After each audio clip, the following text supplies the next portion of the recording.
Muito bem, então nós chegamos finalmente ao nosso último livro dessa disciplina, é o livro do Apocalipse, tão comentado, discutido, não é? O que mais aguça a curiosidade de cristãos e não cristãos.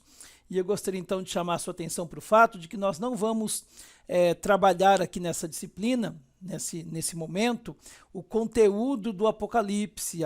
Nós não vamos trabalhar as questões do milênio, nós não vamos trabalhar a questão da besta, da marca da besta, nós não vamos trabalhar as questões sobre como será o novo céu e a nova terra, tá bom?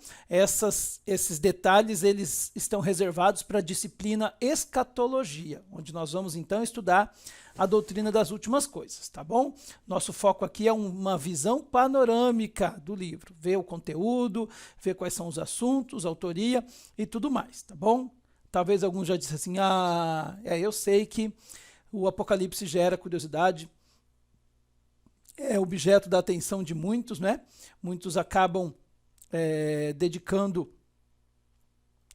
a sua vida a estudar ou tentar entender esse livro, acha uma das literaturas mais instigantes do Novo Testamento. Mas vamos lá, dentro das nossas possibilidades, nós vamos dar uma olhadinha no livro.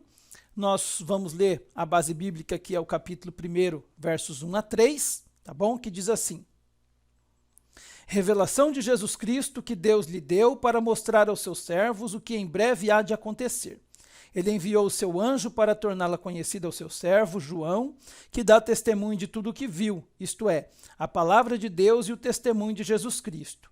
Feliz aquele que lê as palavras desta profecia, e felizes aqueles que ouvem e guardam o que nela está escrito, porque o tempo está próximo. Eu li na Nova Versão Internacional, onde eu li felizes aqui, talvez na sua esteja bem-aventurados, tá bom? Feliz não é uma palavra exata para traduzir bem-aventurado, mas ajuda a gente a entender aí que alguém bem-aventurado é alguém feliz, alguém satisfeito, tá bom?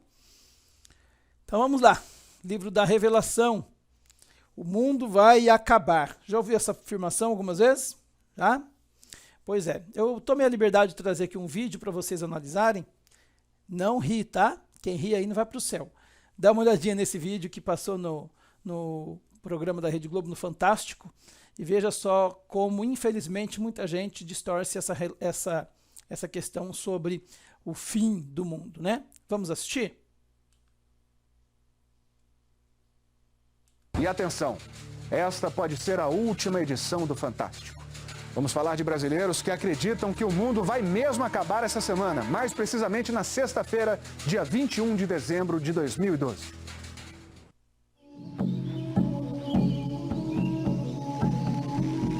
Teria chegado a hora do grande caos? Desastres naturais vão suceder em todo o mundo, né? Vendavais, terremotos, a natureza em fúria.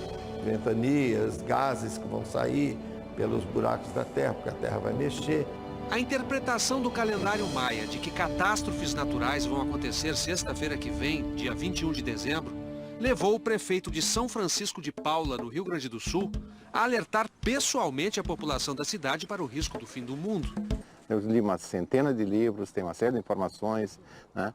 Muito estudo em cima disso, e eu digo, eu não vou esconder do meu povo essa informação. Em Canela, na Serra Gaúcha, uma comunidade mística vai ficar em vigília estudando o calendário maia e esperando pelo dia 21. Essa coisa do mundo acabar, diria que é o medo agindo, né? Porque o mundo de cada um pode acabar a qualquer momento. Alto Paraíso, cidade goiana de 7 mil habitantes a 230 quilômetros de Brasília, pode triplicar sua população na semana que vem. Os visitantes acreditam que a região está protegida por causa da altitude e do subsolo rico em cristais. Será mesmo? O pitaco do locutor põe fogo no debate. Eu acredito que quem está acabando com o mundo somos nós mesmos, com a poluição, com o aquecimento global. Maria estuda o calendário maia há mais de 10 anos. Para ela, o que vai acontecer no dia 21 é apenas o início de uma nova era. Os maias, eles nunca falaram em fim de mundo, então muita gente está confundindo. Morre o velho e renasce o novo. Não é o planeta que vai morrer? Não. Ih, planeta ainda tem muito tempo. Ela nos leva a um descampado onde um labirinto de pedra foi construído. Amor, amor, amor e gratidão. Místicos e esotéricos de todas as tendências se reúnem precisamente às 11h11 da manhã de quinta passada, o dia 12/12 de 2012, cuja repetição numérica abriria um portal de harmonia.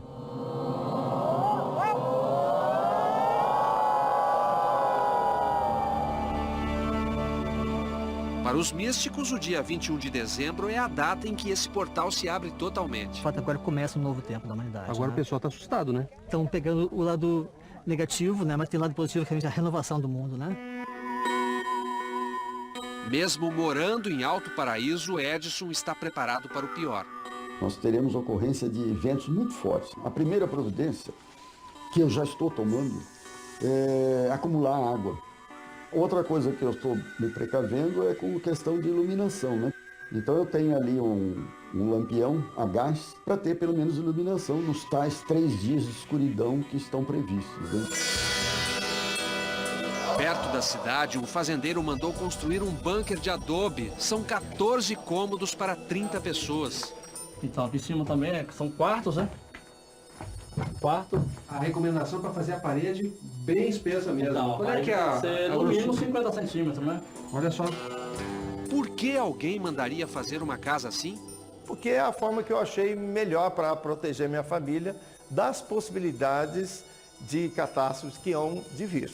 O doutor Augusto Vignoli se define como o cientista biomédico. Ele está convencido de que algo muito grave pode acontecer na sexta que vem. A Terra vai passar por umas labaredas que o Sol já está emitindo. Vai ter até balão de oxigênio para o caso de a Terra liberar gases tóxicos.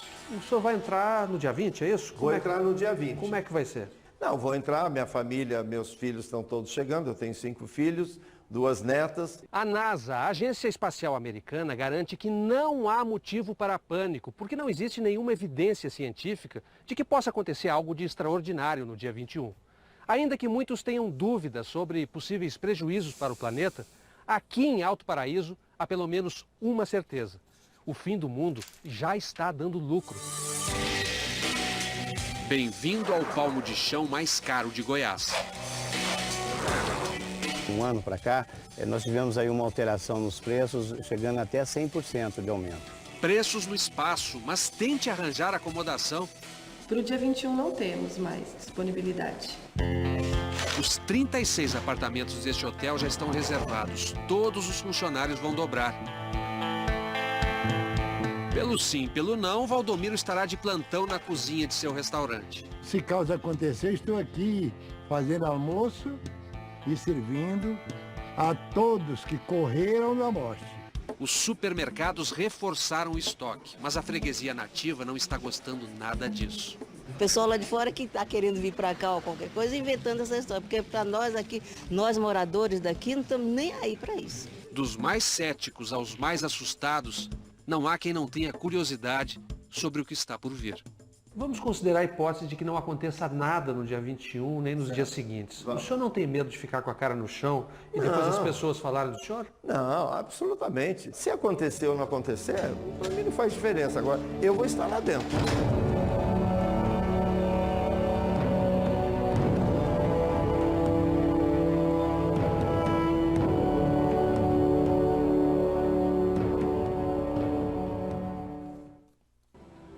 Mas será que algum dia o mundo vai acabar mesmo? Sim. E quem afirma isso é a ciência. A teoria mais aceita diz que nosso planeta vai ser atingido por tempestades solares terríveis. O que mantém o Sol aceso é o hidrogênio, e ele não vai durar para sempre. Quando acabar esse combustível, uma explosão solar vai provocar a destruição de todos os planetas do nosso sistema, inclusive a Terra. E é questão de anos para isso acontecer. 5 bilhões de anos. Vai ter que pagar as contas, vai ter que trabalhar mesmo. Não tem outro jeito.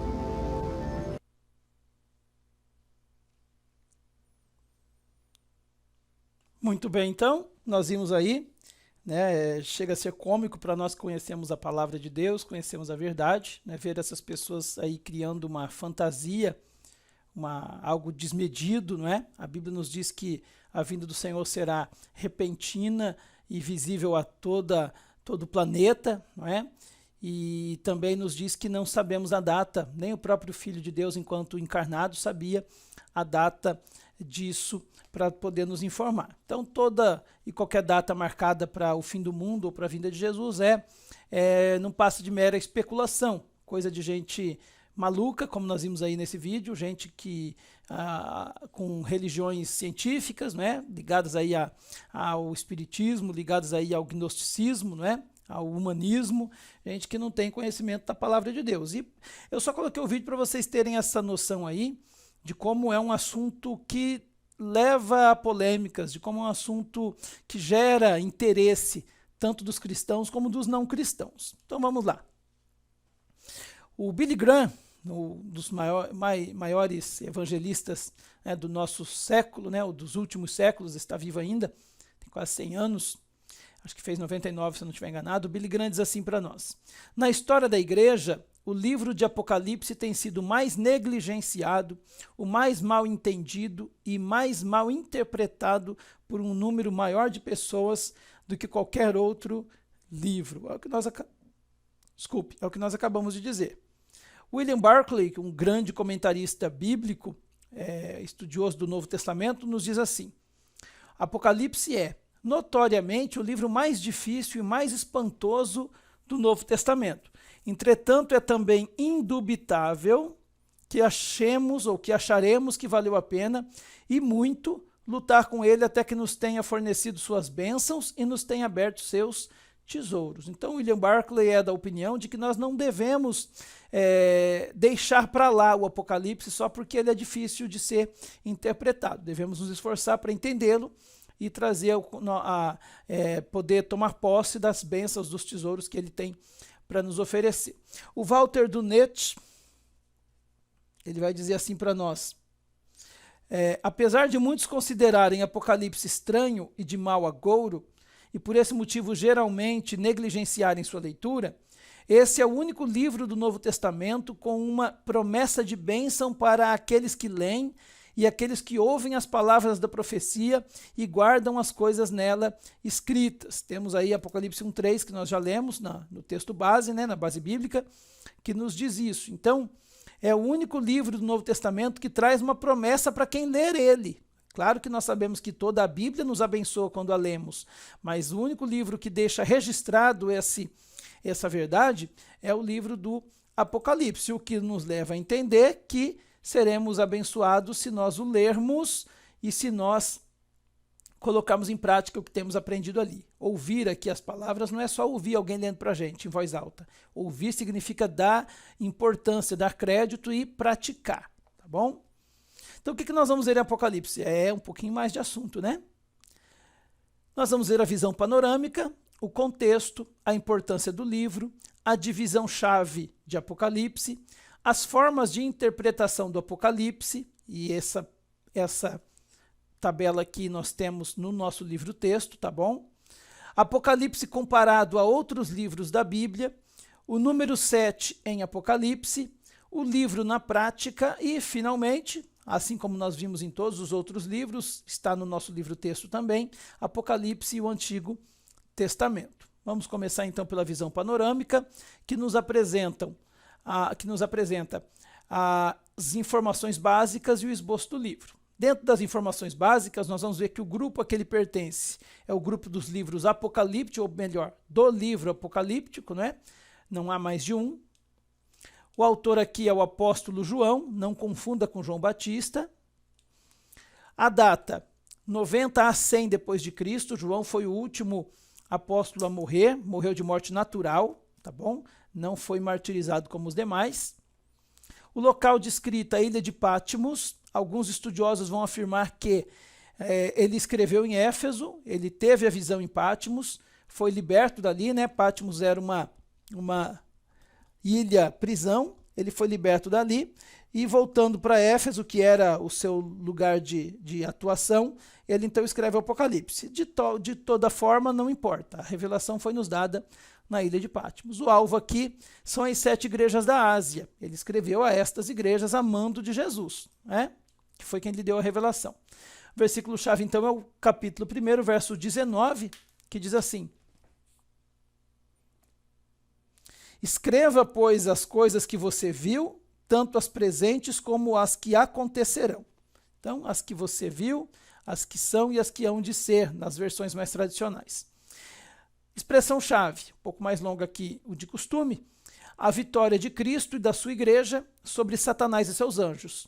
É esse o assunto básico do livro do Apocalipse. A vitória de Jesus, a vitória da igreja de Jesus sobre Satanás e os demônios. Esboço.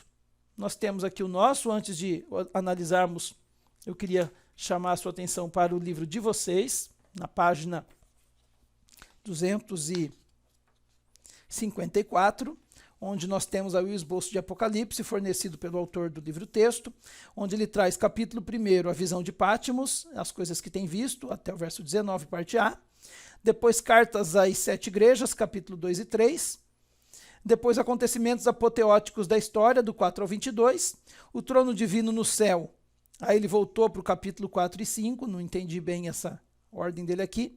A grande tribulação na terra, ele voltou também para o capítulo 6 e foi terminar no 22, tá bom? Está um pouco confuso porque ele foi e voltou, mas vamos ver o nosso aqui. Nós vamos ter aqui então 3 divisões principais: as coisas que viste, as coisas que são e as coisas que hão de acontecer. Então, no capítulo 1, nós vemos as coisas que João viu, a revelação. Nos capítulos 2 e 3, as coisas que são, o que está acontecendo com as igrejas da Ásia naquele momento. E nos capítulos 4 a 22, as coisas que ainda vão acontecer, de acordo com o que o Senhor mostrou a João. Nas 2 primeiras divisões, nós temos a visão de Jesus Cristo, acerca do que está acontecendo. E na última parte, a visão aí da consumação dos fatos, né? Da consumação de tudo aquilo que Jesus já havia anunciado durante o seu ensino, aquilo que a Bíblia já tem nos falado sobre Jesus, sobre o plano eterno de Deus para a humanidade, para este mundo. Resumindo então o livro, é o único livro de caráter apocalíptico apresentado em forma de carta de julgamento, salvação e renovação de todas as coisas. Nós vamos ver que Daniel é apocalíptico, né? Alguns profetas menores também são. Isaías é apocalíptico, uma parte dele. O Evangelho de Mateus, capítulo 24, é apocalíptico, mas Apocalipse é o único que tem esse caráter, que foi escrito em forma de carta, ele todo é apocalíptico, né? E nessa carta ele traz julgamento dos ímpios, né? Do pecado, a salvação dos justos, daqueles que foram santificados em Cristo, e a renovação de todas as coisas, incluindo os novos céus e nova terra. Vamos então avançar um pouquinho mais, vamos para o contexto. Dentro do contexto nós vamos ver o que é Apocalipse, quem escreveu Apocalipse, quando e onde se deu a visão de Apocalipse e por que João recebeu a revelação do Apocalipse, o que seria aí o propósito dessa visão e dessa carta, né, desse livro. Vejamos bem, o que é Apocalipse? A palavra Apocalipse ela é uma junção do verbo calipto, que significa cobrir, envolver, ocultar, pôr o véu, mas a preposição apo, que significa afastamento. Então, juntando essa preposição apo com o verbo calipto, nós temos apocalipse, apocalipto no original, né? Que significa o quê? Remover o véu, revelar, descobrir algo. Então, esse é o significado de Apocalipse, é uma revelação. Tá bom? O livro todo é uma profecia. Nós vemos o próprio livro falando disso no capítulo 1 e também no capítulo 22, em vários versículos aí. Quem escreveu o Apocalipse? Isso é fácil, né? Foi João, autor do Evangelho, João Evangelista, também o autor das 3 epístolas que nós já estudamos, as epístolas de João. Tinha cerca de 80 anos quando escreveu o Apocalipse, tá bom? E é importante frisar que esse João não é que João não é o autor do Apocalipse, pois a revelação é de quem? É de Jesus Cristo. Essa carta é um pouco diferente das demais, não é? Aqui João, ele descreve tudo aquilo que Jesus está falando diretamente ao aos olhos, aos ouvidos dele ali, tá bom? Então Jesus é o verdadeiro autor do Apocalipse. Quando e onde se deu essa visão de Apocalipse? Nós já vimos que ele estava em Patmos. Patmos era uma pequena ilha que ficava no sudeste da Ásia Menor. Ela tinha uma área aproximada de 16 quilômetros por 10, né? 16 por 10 quilômetros quadrados, ou seja, muito pequena, né? A terra, o solo ali era vulcânico, e ela possuía ali algumas montanhas, algumas elevações que chegavam a 300 metros. Então é uma geografia bastante peculiar. Além disso, era usada como confinamento para presos políticos. Era quase uma Guantánamo, né? Que os Estados Unidos mantêm ali em Cuba. Então era uma ilha usada como prisão, especialmente para aqueles que eram aprisionados por questões políticas. Então o que nos dá a entender que no caso de João, parece que ele foi acusado disso, de subversão por causa da palavra de Deus e do testemunho de Jesus. Parece-nos que ele estava sendo acusado disso, de ser um amotinador, né? De estar levantando uma revolta contra o imperador, porque ele não se sujeitava, assim como nenhum cristão se sujeitava, à divindade do imperador. Capítulo 1, verso 9, diz assim para nós: Eu, João, irmão e companheiro de vocês no sofrimento, no reino, na perseverança em Jesus, estava na ilha de Patmos por causa da palavra de Deus e do testemunho de Jesus. Então, porque ele pregava acerca de Deus e testemunhava que Jesus Cristo é o Senhor e não César, é que ele foi mandado então para essa ilha. Opa, acho que eu atravessei aqui, eu pulei alguma parte aqui. A época em que essa prisão se deu foi na última década do 1º século, tá bom? Já no finalzinho do século, quando quem era o imperador era César Domiciano. Ele era o imperador de Roma durante esse período aí. Vejamos então agora por que João recebeu a revelação do Apocalipse. A revelação se deu para mostrar as coisas que em breve devem acontecer. A escritura estaria incompleta sem Apocalipse. Isso se encaixa perfeitamente com o que disse o profeta Amós. Certamente o Senhor Deus não fará coisa alguma sem primeiro revelar o seu segredo aos seus servos, os profetas. Amós 3:7. Então nós vamos ver que, de acordo com Amós, o Senhor sempre revela aos seus servos aquilo que ele está por fazer. E se nós não tivéssemos o Apocalipse, este versículo correria o risco de ser acusado de ser falso, ou de Deus não ter cumprido o que havia prometido antes. Então, para nós, o que nós já aprendemos até aqui, para nós refletirmos. Apocalipse é o livro profético do Novo Testamento. Suas profecias se cumprirão rigorosamente. Eu creio nisso, você também crê? E por que se cumprirão rigorosamente? Pois quem fez a promessa é fiel. E aí você, estamos atentos a tais profecias? Estamos alertas àquilo que o Apocalipse nos mostra sobre como será o desenrolar de todas as coisas? Muito bem. Vamos agora então para a importância desse livro. O Apocalipse, ele não nos foi dado somente para transmitir informações sobre o futuro, não só para matar a curiosidade, mas para o povo de Deus de hoje, do presente, poder aprender o que é que o Senhor quer de nós e colocar isso em prática. Então esse livro tem a função de ajudar o povo de Deus no presente, no hoje, que por essa razão deve guardar as coisas escritas nas palavras da profecia. Nós temos aqui, de acordo com J.B. Phillips, 5 lições que podemos aprender do livro de Apocalipse. Vamos ver quais são? Primeira lição: a soberania absoluta de Deus resulta em seu propósito último de destruir todas as formas de mal. Então Deus é soberano em Apocalipse pelo fato de que ele vai destruir toda forma de mal, vai aniquilar o mal que entrou no mundo com o pecado definitivamente. Segunda lição: os juízos inevitáveis de Deus virão sobre o mal, como vimos, especialmente sobre a adoração de falsos deuses. Por isso que a idolatria é combatida em toda a Bíblia, do Gênesis aqui ao Apocalipse. Talvez o pior de todos os pecados seja trocar o Deus vivo e verdadeiro, o Criador de todas as coisas, por um Deus morto, por um Deus criado por mãos humanas. É deixar de adorar o Criador para adorar a criatura. A idolatria é gravíssima aos olhos de Deus. Terceiro, a necessidade de perseverança paciente baseia-se no conhecimento de que Deus está no controle de toda a história. Então nós perseveramos com paciência, por quê? Porque sabemos, a Bíblia toda nos mostra, Apocalipse também, que Deus está no controle de tudo, que Ele não perdeu o controle em momento algum. Ainda que o mal impere hoje, ainda que o mal consiga êxito em determinadas áreas da nossa vida, ainda que o mal se propague de maneira ou em proporções assustadoras, a verdade é, Deus continua no controle e nunca vai perder este controle por toda a eternidade. Quarta lição.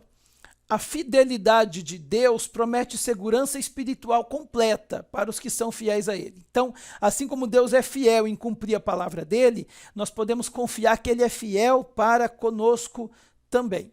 Quinto, o vislumbre do culto e da adoração constantemente oferecidos a Deus aqui em Apocalipse e também ao Cordeiro, que é o Cristo, demonstra o reconhecimento último pelo homem do caráter de Deus. Então, definitivamente, o homem há de reconhecer que Deus é o único digno de adoração, é o único digno de louvor. Engrandecido seja o nome do nosso Deus. Então, essas são as lições que nós podemos aprender do livro de Apocalipse, de acordo com o J.B. Phillips. Aplicando isso para nós, faça de sua postura diante do Apocalipse, faça que sua postura, acho que está errado aí, tá? Que sua postura diante do Apocalipse seja um desejo mais intenso de amar a Deus. Amém? Depois eu conserto o slide aí. Isso. Mas vamos ler de novo, então, da maneira correta. Faça que sua postura diante do Apocalipse seja um desejo mais intenso de amar a Deus. Então, que o Apocalipse nos leve a amar ainda mais aquele que virá para julgar vivos e mortos e será definitivamente glorificado por toda a eternidade. Então, como é que fica a divisão-chave de Apocalipse? Vamos ver isso? Com base no capítulo 1 e no versículo 19, que nós já lemos, o texto diz assim: escreve, pois, as coisas que viste, e as que são, e as que hão de acontecer depois destas. Então, fundamentado neste versículo, nós vamos ver que o livro é dividido em 3 seções principais. E essas seções principais, elas podem ser vistas detalhadamente através dessa tabela que nós trazemos aqui. Capítulo 1 é quase o esboço que nós já vimos, né? O capítulo 1, as coisas que viste, capítulo 2 e 3, capítulos 2 e 3, as coisas que são, e capítulos 4 a 22, as coisas que hão de acontecer depois destas. Então veja só, dentro das coisas que vistes, ou que João viu, nós temos aí um prólogo, uma introdução do que está por vir. Dentro das coisas que são, naquele momento em que João está vendo essa revelação, nós temos a mensagem às 7 igrejas, que ainda valem as igrejas de hoje, porque nós nos identificamos com aquelas igrejas. Cada uma delas aponta para um período da história da Igreja de Cristo ou para características das denominações de Cristo hoje. E, finalmente, na última divisão aqui, acerca das coisas que hão de acontecer, nós temos a visão dos eventos futuros. Vamos ver uma tabelinha aqui, ó. Dentro do prólogo nós temos a revelação de Cristo, de quem Cristo é. João aqui vai fazer uma revelação fantástica sobre quem Jesus é, não é? E também nós vamos ver características da forma como ele se revelou. Então nós temos aqui revelação de Cristo, ele aparece a João, e a revelação de quem é Jesus para João. Aí ele tem a descrição das vestes, a descrição ali dos pés, a descrição, não é, dos olhos, daquele que vem em nuvens. Então nós temos aí uma descrição fantástica sobre quem é Jesus, que vai até o versículo de número 18 do capítulo 1, tá bom?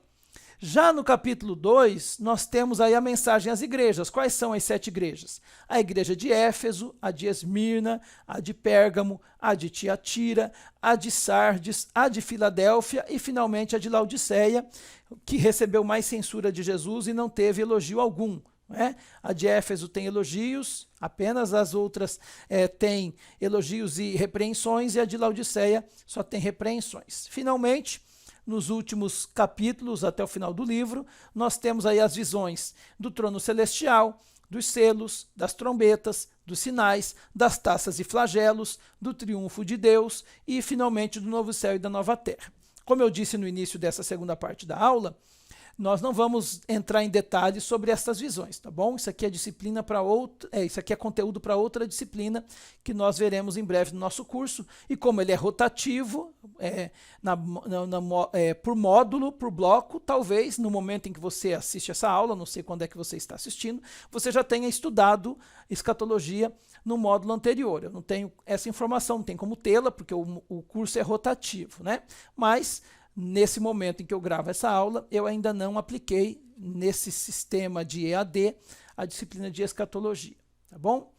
Continuando a tabela então, no capítulo 1º do prólogo, nós temos um maravilhoso perfil a respeito da Trindade, apontando Cristo como a autoridade central de todo o universo. Na mensagem às igrejas, nós temos mensagens de ordem, de recomendação, de condenação, de correção e de desafios a essas igrejas. E na visão dos eventos finais, nós temos 3 séries de julgamentos sobre a terra, as taças, os selos, né? E olha que deu branco agora, né? As taças, os selos e as trombetas, tá bom? Então aí nós vamos ver essas 3 séries de julgamentos sobre a terra. Também vamos ver o reino de Cristo, reino milenar, a sua vinda final, né? Definitiva, e a criação dos novos céus e nova terra, onde habitaremos pela eternidade com o Senhor. Então, tudo que vivemos no passado, estamos vivendo no presente e viveremos no futuro, está absolutamente sob o controle de Deus. Que maravilha, irmão. Isso traz descanso para a nossa alma. Entregue seu futuro nas mãos de Deus e descanse nele. O teu Deus é soberano, está no controle de tudo, está no controle da sua família, do seu ministério, da sua vida, da sua saúde, das suas finanças. Creia nisso e adore o Senhor. Viva uma vida de intimidade com Deus, de obediência à palavra, e certamente você verá o controle de Deus em cada detalhe mínimo da sua vida, para a glória do nome dele. Tá bom? Agora, partindo um pouquinho para o livro-texto, que nós utilizamos só como um referencial nessa nossa disciplina, né? Nós vemos aí as formas de interpretação do Apocalipse. Nós temos aí uma série de maneiras de interpretarmos, e eu não vou aqui fazer juízo de causa e dizer qual é a correta, porque eu não tenho como afirmar isso. Cada um dos que estudam de acordo com cada uma dessas maneiras encontram os seus argumentos dentro do próprio texto apocalíptico para poder defender as suas teses, tá bom? Então nós temos aí uma série de maneiras interpretativas do Apocalipse. Você precisa estudar, fazer os seus próprios estudos particulares, pessoais, né? Fundamentado em boa literatura, é claro, e chegar à sua conclusão pessoal. Então nós temos aí vários pontos de vista. O primeiro deles é o preterista. O que ensina o ponto de vista preterista? Deixa eu tomar uma água aqui que eu estou falando muito rápido, né?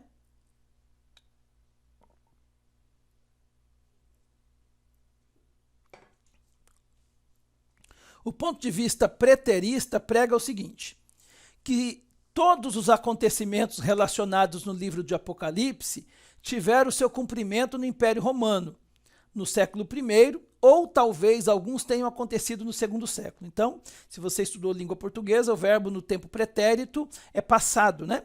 Então, para essa linha de interpretação, tudo que está no Apocalipse já se cumpriu durante os 2 primeiros séculos da era cristã, especialmente no Império Romano, ou seja, não tem mais nada para cumprir. O Apocalipse é uma visão, é uma linguagem figurativa, que quando João viu, ainda não havia se cumprido tudo, mas até o final do século II, tudo veio à tona, tá bom? Eu não vou entrar em detalhes de cada um deles, tá? Você tem liberdade para fazer o seu juízo de interpretação, mas eu também não conheço a fundo todos esses pensamentos, mas eu fico me perguntando se o diabo realmente já foi lançado no lago de fogo e enxofre no século II, quem é que atua dentro do mal hoje, né? Fica-nos essa dúvida.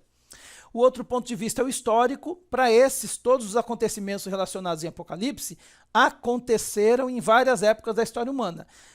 Tem exatamente o mesmo ponto de vista do preterista, só que não se prende aos 2 primeiros séculos. Eles dizem que durante a história já se cumpriu tudo que estava para se cumprir em Apocalipse. Temos também o ponto de vista futurista.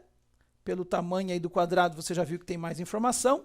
Ele se divide em 2 ramos. Nós temos os futuristas extremos, e para esses o livro é preditivo, ou seja, tudo que está relacionado no Apocalipse ainda não aconteceu. inclusive as cartas às 7 igrejas. Então, os extremistas, de acordo com o ponto de vista futurista, dizem que tudo vai acontecer ainda, até a carta às igrejas da Ásia, que sequer as igrejas existem mais, não é? Mas de uma maneira figurativa, não é? Onde acontecer ainda o que foi dito a estas igrejas. O segundo são os futuristas moderados. Como eu disse, esse ponto de vista se divide em 2. Os moderados dizem que os capítulos 2 e 3, que falam da carta às igrejas, se referem ao passado ou ao nosso presente. Mas aquilo que vem a partir do capítulo 4 até o capítulo 22 é o que vai acontecer antes da segunda vinda de Jesus, está por acontecer ainda. Então, o futurista moderado divide o livro em 2 partes, capítulos 1 a 3, o que já aconteceu ou está acontecendo, e o capítulo 4 a 22, o que vai acontecer ainda. Temos, além desses, o ponto de vista simbólico ou místico, que para esses o livro é só uma coleção de símbolo místico, só tem o objetivo de ensinar lições espirituais e morais, então nada aqui é real, nada aqui é literal, só está ensinando lições morais e espirituais para nós, tá bom? O ponto de vista eclético, né, é o ponto de vista que aponta que todos os pensamentos aqui, ideias que nós já vimos, se misturam. Então ele pega um pouquinho, né, daí eclético, né, vem daquilo que é uma junção de tudo, que aceita tudo, né, isso é eclético, né. Deu um branco agora, aqueles que pregam a união das igrejas, né, de todos as filosofias e pensamentos, né? Ecumenismo, isso. O ponto de vista eclético é quase um ponto de vista ecumênico, né? E para eles, então, tudo que foi dito antes, no simbólico, no místico, no histórico, no preterista, né? No futurista, tá certo, é uma junção disso tudo aí. Imagine o balaio de gato que não vira esse ponto de vista eclético, né? São apenas esses, deixa eu confirmar aqui no livro. Isso aqui é só uma pincelada, irmãos, de toda a confusão teológica que nós vamos encontrar no Apocalipse, isso mesmo. Nós vamos ter aí amilenismo, pré-milenismo, pós-milenismo preterista, pós-milenismo dispensacionalista, nós vamos ter aí as questões relacionadas ao que já se cumpriu, ao que não se cumpriu, se Apocalipse é literal ou é linguagem figurada. Nós vamos ter aí vários pontos de vista aí sobre o livro do Apocalipse, tá bom? Que nós vamos abordar em uma ocasião oportuna. Vamos ver então um pouquinho agora sobre o Apocalipse comparado a outros livros da Bíblia. Como é que nós podemos comparar o Apocalipse com outros livros da Bíblia? Veja só. Nós vamos ver que o Apocalipse faz parte de um plano maior de Deus que se iniciou lá no Gênesis e que vai se concretizar aqui no Apocalipse, tá bom? Nós não temos aí no Apocalipse só aquilo relacionado ao futuro. Então nós podemos compreender bem, é importante observar isso, que o Apocalipse é o ápice de um plano maior de Deus. Esse plano maior começa com a criação do mundo lá em Gênesis. Então nós vamos ter aqui a criação em Gênesis, tá bom? Nessa tabelinha nossa. Aqui começa o plano de Deus, aqui é o alfa, né, o início, é a primeira letra do alfabeto grego. Vamos ter Israel e os profetas, que anunciam a vontade de Deus aos homens, no Antigo Testamento. Aí no meio da história do plano de Deus nós temos Jesus Cristo, a cruz, a crucificação, a encarnação, a morte e ressurreição de Jesus. Após a ressurreição de Jesus e a descida do Espírito Santo, temos início a era da igreja e a era dos apóstolos, que vai culminar aqui na consumação do Apocalipse no ômega. Então, o Apocalipse, a consumação, faz parte de um plano maior começado aqui no Alfa, no Gênesis, não é? Que percorre todas as páginas da história de Deus. Então, aí nós vamos ver agora uma tabela com o contraste entre os primeiros capítulos de Gênesis e os últimos capítulos de Apocalipse. Vamos dar uma olhadinha nesse contraste? Olha só. No Gênesis 1 a 3, eu não vou ficar citando agora toda hora o livro do Gênesis, nem o livro do Apocalipse, tá? Só entenda que na coluna que aparece na sua tela aí, do seu lado esquerdo temos o Gênesis e do lado direito o Apocalipse. Então veja só, nós vamos ter em Gênesis, no princípio criou Deus os céus e a terra, em Apocalipse, novo céu e nova terra. Chamou Deus a luz dia e as trevas noite, e lá em Apocalipse não haverá mais noite. A luz do Cristo, do Cordeiro, ilumina a ponto de não haver mais escuridão. No Gênesis, fez Deus os dois grandes luzeiros, sol e lua. Em Apocalipse, a cidade não precisa nem do sol e nem da lua. Então veja o contraste, né? Como é tudo coisas novas, né? Como são tudo coisas novas. No dia em que dela comeres, certamente morrerás, fazendo menção ao fruto proibido. E já em Apocalipse não tem mais morte, a morte não existe mais. Em Gênesis, a serpente é a mais sagaz de todos os animais selváticos. E, finalmente, Apocalipse, o diabo, o sedutor deles, do homem, foi lançado para dentro do lago de fogo e de enxofre. É o final do diabo, né? Gênesis mostra o jardim no qual entra a corrupção. Apocalipse mostra a cidade na qual nunca entrará o pecado. Veja o contraste aqui. O pecado entrou no Éden e na Jerusalém Celestial não entra pecado. Em Gênesis, o andar de Deus com o homem foi interrompido. Em Apocalipse, esse andar de Deus com o homem é perpetuado. Viveremos para sempre com o Senhor. Temos o triunfo inicial da serpente em Gênesis e o triunfo final do Cordeiro em Apocalipse. Então aqui a serpente tem um triunfo momentâneo, Satanás, mas no fim de tudo, Cristo tem o triunfo final. Cristo dá o nocaute. Aqui o diabo feriu o calcanhar e aqui Jesus esmaga a cabeça dele. Louvado seja o nome do Senhor. Multiplicarei sobre modo os sofrimentos da tua gravidez, em Gênesis. Em Apocalipse não há mais luto, nem pranto, nem dor, porque as primeiras coisas passaram. Então nem dor de parto teremos mais, aliás, não teremos parto na eternidade. Não é? O homem não se casa, não se dá em casamento, não vai haver procriação na vida eterna, na eternidade, né? Os que morreram em Cristo serão arrebatados, transformados, ressuscitados e transformados, e os que estiverem vivos na ocasião da vinda de Jesus serão transformados e habitarão juntos esses que foram salvos, né? Esse número fechado, viverão para sempre com o Senhor. Maldita é a terra por causa de Satanás, e em Apocalipse nunca mais vai haver maldição, né? Por causa de Satanás, por causa do pecado aqui, né? Em Gênesis, por causa do pecado, por causa da desobediência de Adão. E aqui em Apocalipse não vai mais haver maldição. Em Gênesis, na queda do primeiro homem, Adão, o seu domínio foi interrompido. O homem deixou de dominar sobre tudo. Prova é que nós não temos controle sobre um monte de coisas, inclusive os animais selvagens, que Adão tinha domínio, nós não temos mais. Só com armas aí, com armadilhas fortes, letais, para nós podermos dominar os animais, né? Já em Apocalipse, o domínio do homem é restaurado no governo do novo homem, que é o Cristo. Então Deus vai restaurar esse domínio sobre a terra, sobre a criação. Em Gênesis é fechado o primeiro paraíso, né, para que ninguém mais entre.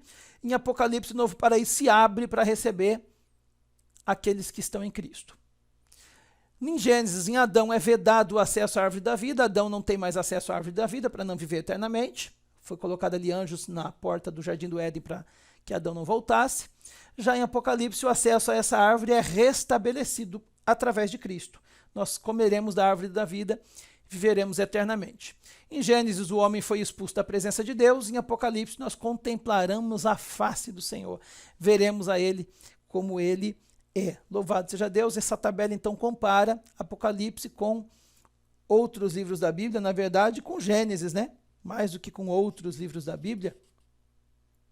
Nós vamos ver aí que essa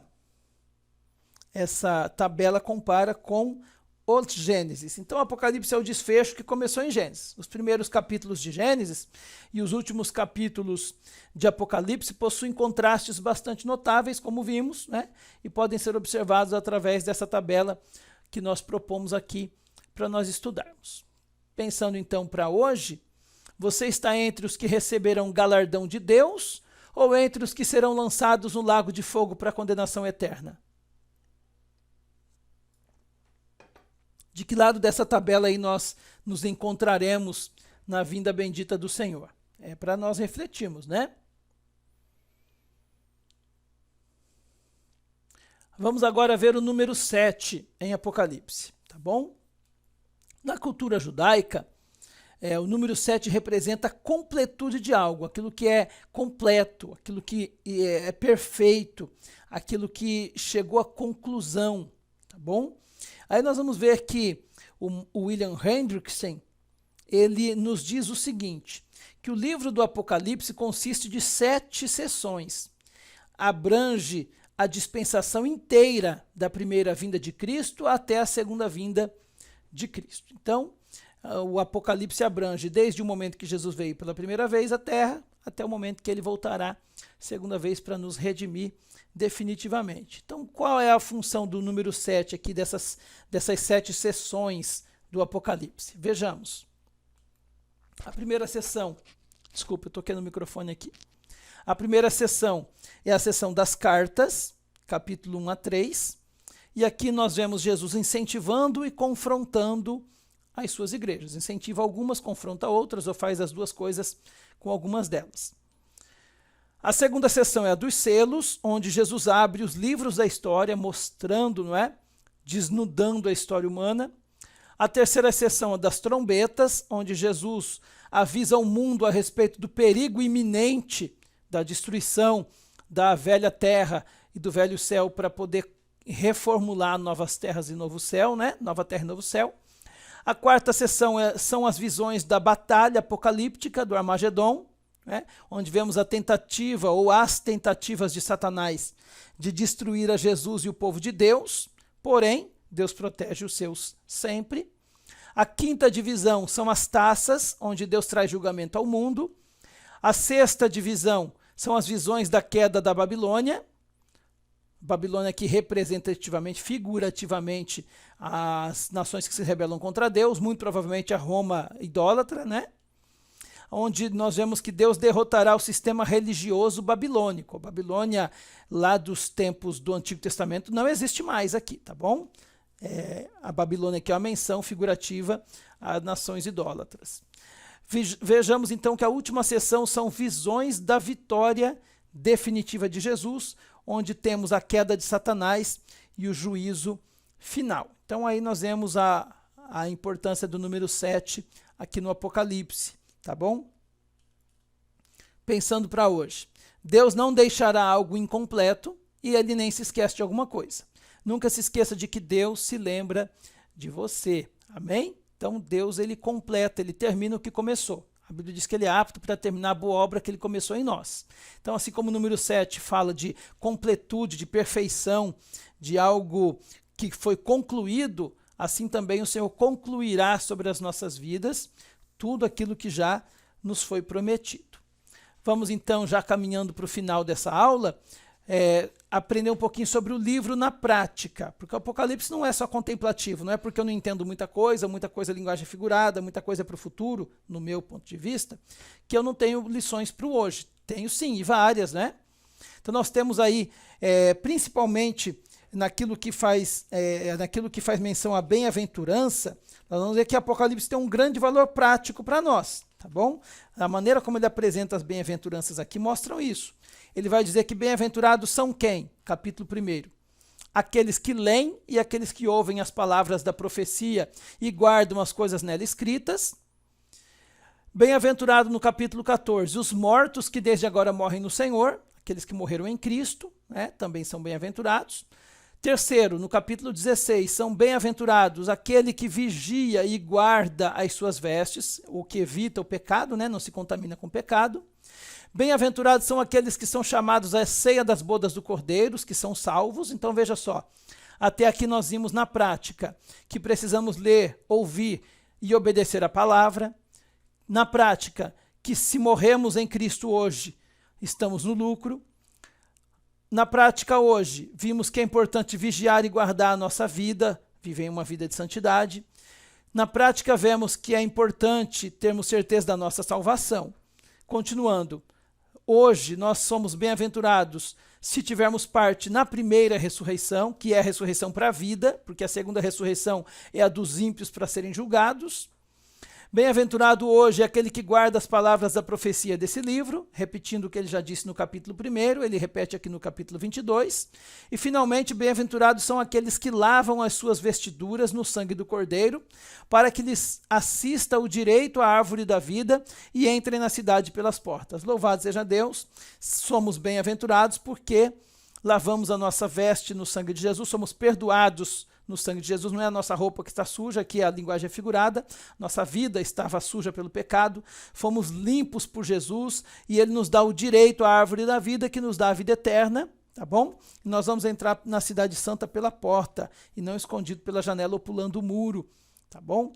Então, aplicando isso, lembre-se de que a Bíblia é a palavra de Deus, aperfeiçoe por meio dela. Então, nós aperfeiçoamos a nossa vida cristã por meio da palavra do Senhor. Veja bem quantas coisas aqui nós temos para colocar em prática hoje, né, na nossa vida cristã. A última parte da nossa aula de hoje, então, é Apocalipse e o Antigo Testamento. Temos aqui uma série de menções no Antigo Testamento. Temos aqui o caráter de Deus, que vai aparecer em Êxodo. E também temos Jesus como soberano. Nós precisamos conferir o Salmo 89 para ver isso. Temos a árvore da vida, que aparece em Gênesis 2 também. Temos o soberano, Deus como soberano da criação. E isso aparece em Provérbios 8, 22. Temos os seres viventes, que vão aparecer em Ezequiel capítulo 1. A oração como incenso, de acordo com o Salmo 141.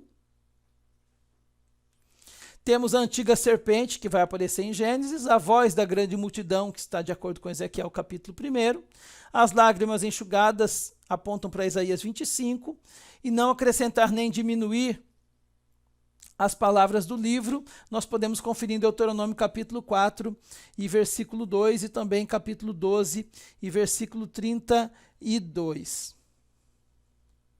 Tá bom? Então aí nós temos a relação do Apocalipse com o Antigo Testamento. Concluímos então com isso nossa visão panorâmica do livro do Apocalipse, tá bom? Louvado seja Deus, até aqui ele nos ajudou. Então nós vamos ver que o Apocalipse traz uma bênção na sua abertura, capítulo 1, verso 3, que bem-aventurado o que ouve e lê, guarda. O que lê, ouve e guarda. E no capítulo 22 ele repete a mesma bênção, mostrando que do começo ao fim do Apocalipse a intenção de Deus é nos abençoar. Então, o Apocalipse também é uma revelação, não é um mistério.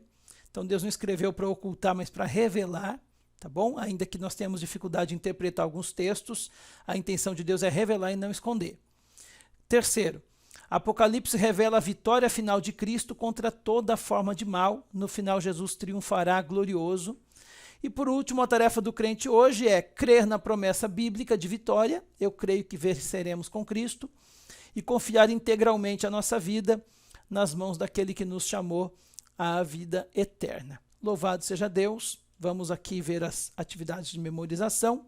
Qual a importância do livro de Apocalipse? Nós temos aí a explicação nos slides. Você baixa o slide depois ou reveja o vídeo, né? Eu não sei se vocês perceberam, mas os últimos vídeos desse bloco, acredito que as 3 últimas aulas, contando com essa, nós mudamos o programa que capta o vídeo e o áudio, e com isso nós ganhamos em qualidade e também ganhamos no tamanho do arquivo. O programa que utilizávamos anteriormente é muito bom, mas ele gera um arquivo muito grande. Cada videoaula dessas que nós assistimos aqui tinha mais ou menos 1 GB de tamanho.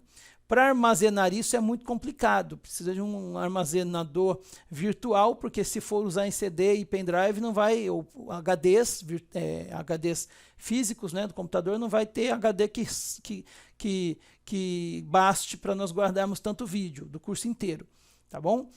Além disso, para enviar pela internet e para o tutor que recebe esse vídeo baixar da internet também demorava muito, o arquivo era muito grande.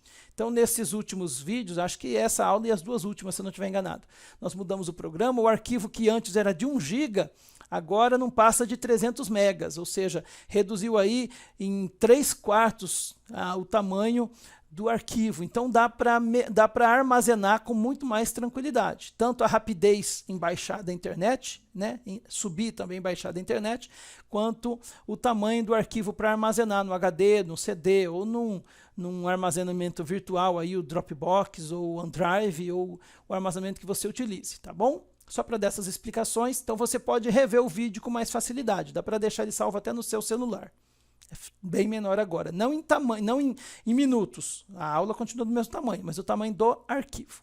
Segunda pergunta: quais são as 3 divisões chaves de Apocalipse? O que foi, o que está sendo, né, o que vimos, o que estamos vendo, o que havemos de ver ainda. Por que João recebeu a revelação do Apocalipse? Temos aí a explicação nos slides, né? Da intenção do Senhor ao dar a ele essa revelação, e o que significa o número 7 na cultura judaica, aquilo que é completo, aquilo que é pleno, aquilo que é concluso, tá bom? Então são perguntas aí bem simples, bem básicas, só para estimular você a reler os slides e também memorizar mais o que nós vimos até aqui. Pessoal, chegamos ao final, foi uma longa jornada, esse livro-texto nosso abrangeu o Antigo Testamento e o Novo Testamento. Se vocês observaram, nós tivemos muito mais aulas do que as outras disciplinas, e é intencional isso, é importante termos essa visão geral da Bíblia toda, vai nos ajudar no nosso dia a dia, tanto para a edificação da nossa vida, quanto para o trabalho cristão de evangelismo, e também para os que são líderes, pregadores da palavra. Ok? Deus nos deu graça, irmão. Estamos cansados, reconheço que foi exaustivo esse conteúdo, mas estamos gratos com o Senhor porque Ele nos ajudou até aqui. Eu conto com as orações de vocês, peço que coloquem a minha família, o meu ministério nas orações de vocês, tá bom?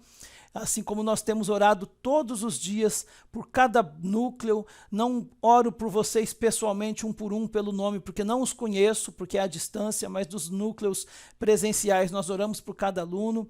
Nós temos aí um grupo de oração na igreja que se reúne todas as manhãs às 5 horas da manhã e intercede das 5 às 6 da manhã. Nós estamos junto com esse grupo, orando pela sua vida, tá bom? Ore por nós, que o Senhor nos abençoe. Eu deixo aqui o meu abraço a vocês e nós voltamos em breve com a próxima disciplina, com a graça do Senhor Jesus. Não desista, vá em frente, continue. Se foi difícil até aqui, imagine que o Senhor está no controle. Por mais difícil que tenha sido, Deus te deu graça e vai continuar dando. Amém, meus queridos? Vamos em frente, vamos perseverar. No final de tudo, seremos vitoriosos com Cristo Jesus. Deus abençoe mais uma vez. Em nome de Jesus.